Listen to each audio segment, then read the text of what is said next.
Alas 10:30 nitong Sabado, nakuna ng CCTV ang ilang bata sa La Paz, Iloilo. Kasama rito sina Buknoy, 4 taong gulang at Camille, 5 taong gulang. Nala siyang hambal sa kon mama. Suka di ko kay mait na ko. Wait ta ka mati, wait mo lang kumama ko ako to'y sa sagwa. Nagtika ko din, wala na sa. Magdamag hinalughog ng mga kaanak, residente at opisyal ng barangay ang mga kalapit na lugar para mahanap ang mga bata. Hanggang sa alas 8 ng umaga nitong linggo, natagpuan ang mga bata sa loob ng isang abandonadong sasakyan.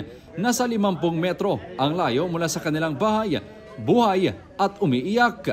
Ayon sa may-ari ng sasakyan, nakarinig ito ng ingay mula sa sasakyan kaya pinuntahan niya ito at nakita ang dalawa sa loob. Kaagad niyang winasak ang bintana para masagip ang mga bata. Pagpalapit ko din sa sasakyan, may kita ko nga nagiyo. So ang babae nga bata, amuto siya gali ang nagatultog-tultog.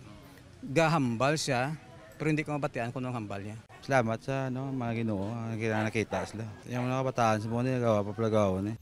Ayon sa mga pulis, kung hindi dahil sa mga butas sa abandonadong sasakyan, maaaring na-suffocate ang mga bata. Hindi pa matukoy ng pulisya kung paanong nalak ang dalawang bata sa loob ng sasakyan. Sasailalim sila sa psychosocial intervention ng Iloilo City Social Welfare and Development Office.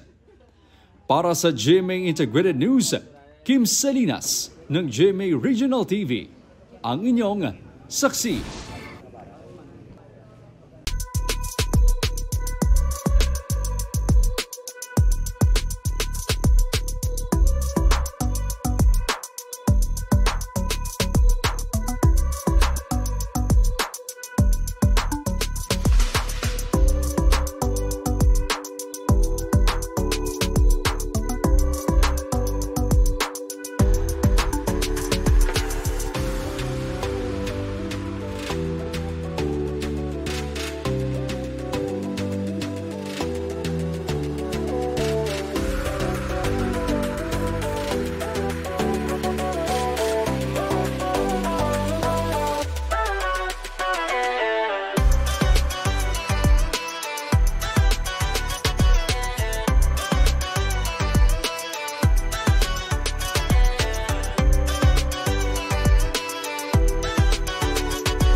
Mga kapuso, sama-sama tayong maging saksi. Mag-subscribe sa GMA Integrated News sa YouTube at para sa mga kapuso abroad, samahan niyo kami sa GMA Pinoy TV at sa www.gmanews.tv.